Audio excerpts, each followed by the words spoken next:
Hi, this video is the art of hair transplant restoration surgery on a client with a receding hairline in the corner, and our goal today is to recreate the natural hairline. Hairline restoration is an art form, requires a lot of the artistic and aesthetic detail to ensure a very natural result. And there's a few ways to go about it. The Mickey Mouse or cheap way is just filling both corner. But then if you do that and not paying attention to the whole artistry of the hairline, then it won't flow, because hairline, as you know, is very complicated. But you're wearing it and you want to be able to walk down the street without detectability. It has to flow, and it's an art form. So on average, from the mid eyebrow to the hairline for Caucasian, around 7.5 to 8.5 centimeter. For Asian and Black, around 6.5 to 7, and the other ethnicity somewhere in between. So for this client, it's around 7.5, somewhere right in the middle there. And then the more narrow the face, the more arched back the hairline is. The more round the face, the more flat the hairline is. So because of the way the hair, the facial structure and the hairline, we have to make sure it flows. And so where the tip of the frontal tip where the hairline is, this way it starts. And so instead of just filling both corners, I want to be able to make sure that we follow the contour of the face, and we follow the contour of the face, and we zigzag through it, really nice flow to it.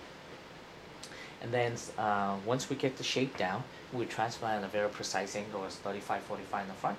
Increases when you go backward and changes when you go a different direction. Besides the precise angle, the selection hair graft is important. We transplant rows and rows single hair graft in the front, followed by root with 2 hair, 3 hair, and 4 hair in the back for bulk and volume. And we will be attempting at least 1,500 grafts today using the FUE method.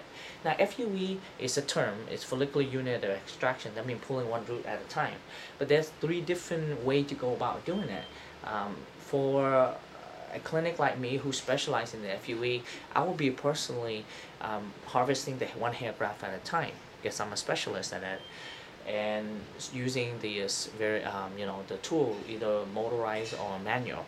But I'll be personally doing it. And then there's other clinic or surgeon who not specialized in FUE cannot do it, so they buy the machine called the robotics or the artist. And again, there's no way the machine can produce the healthy graft as the way I do it. Why?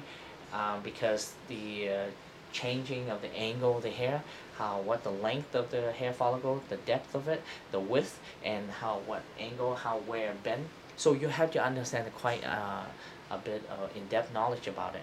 And not only that, but you have to be able to adapt to it, because where the location in the middle could be different on the right side or the left side. Again, only the surgeon who specializes in the FUE and who can personally does it tend to produce the best result.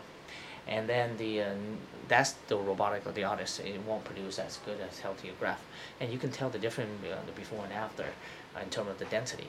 And then the third one is called neograft, and neograft is is not even the surgeon touch you or the doctor touch you, it's all the technician operating. And so imagine the technician design your hairline. That's not the way to go. Yes, they are cheaper, but again, this is your head, so you want to make sure that when you pay thousands of dollars, you gotta expect the surgeon operating on you.